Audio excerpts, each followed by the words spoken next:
रात के 10:52 बज रहे थे। जिम बंद हो चुका था, पर नीचे बेसमेंट में लाइट अभी भी जल रही थी। और सबसे बड़ी गलती ये थी कि मैं वहां रुक गया था। Iron pulse fitness gym. दिन में यहाँ ईगो लिफ्टिंग होती है, रात को कुछ और। बेसमेंट वाला लॉकर रूम थोड़ा अलग था। कंक्रीट की दीवार, हल्का सीपेज, गीले कपड़े और पुराने पसीने की बासी स्मेल।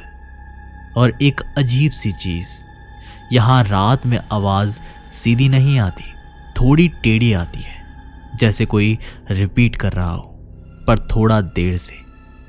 मैं Arjun, part time cleaner.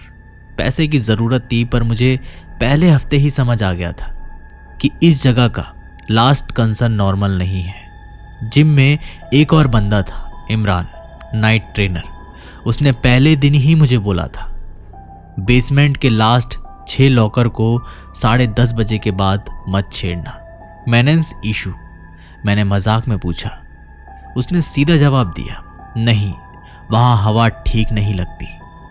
Locker 22 से 27 तक का एरिया थोड़ा अंधेरा रहता था। लाइट वहां कभी कभी पूरी तरह स्थिर रहती थी। और बीच में जो लॉकर था 27, उसका हैंडल थोड़ा अंदर धंसा हुआ था, जैसे किसी ने पकड़कर जोर से खींचते हुए तोड़ने की कोशिश की हो। एक रात जब मैं मूव कर रहा था, मुझे क्लियरली लगा कोई मेरे पीछे चल रहा है। पैरों की हल्की हल्की आवाज। मैं रुकता, आवाज भी रुक जाती। मैं चलता, वो भी चलती। मैं अचानक पूरी तरह मुड़ा, कोई नहीं। पर लॉकर 27 हल्का सा हिला, बस 1 सेकंड के लिए।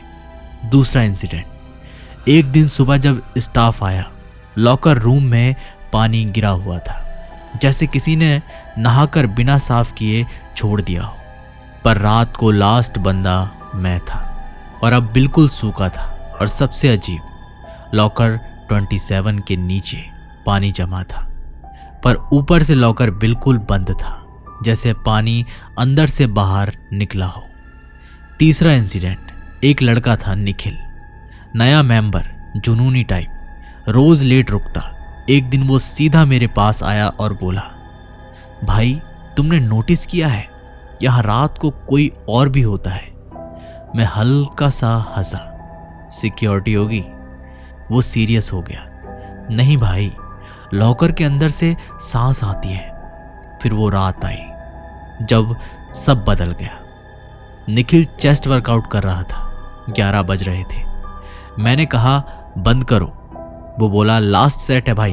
अब 11:12 पर लॉकर रूम से एक जोर की धाड़ आवाज आई, जैसे कोई लॉकर रूम के अंदर गिर गया हो। मैं भागा।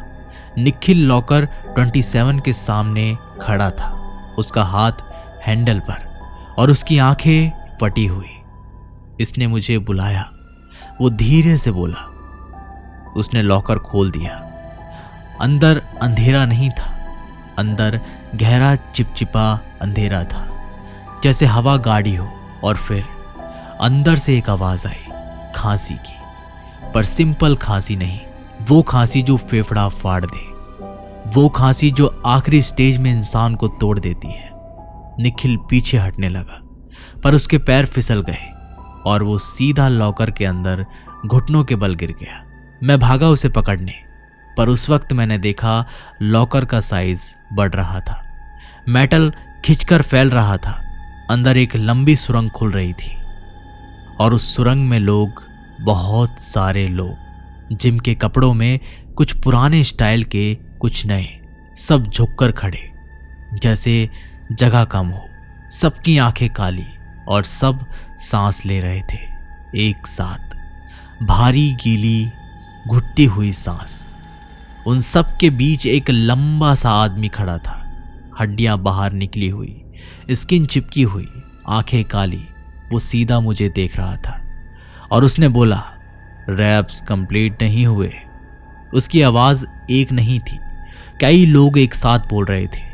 निखिल चिल्लाया, बचाओ, पर उसकी आवाज अंदर समेट ली गई, जैसे लॉकर आवाज निगल रहा हो। फिर मैंने सबसे गंदी चीज देखी, अंदर खड़े लोग धीरे धीरे निखिल के ऊपर झुकने लगे।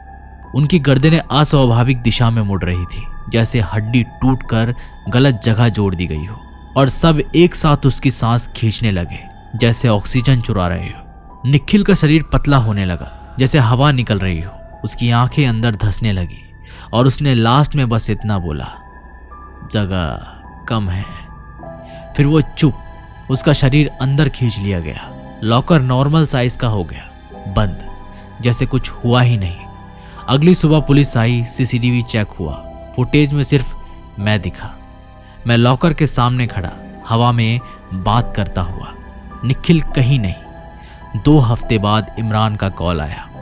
लॉकर 27 अब 28 हो गया है।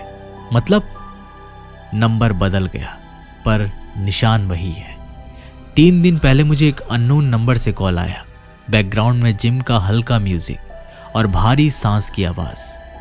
फिर एक आदमी की आवाज, अर्जुन तेरा लास्ट सेट बाकी है, लाइन कट। अगर तुम कभी जिम में लेट रुक जाओ और लॉकर रूम से भारी सांस सुनो तो समझ लेना किसी का लास्ट सेट कंप्लीट नहीं हुआ। और लॉकर 27 कभी परमानेंटली बंद नहीं होता।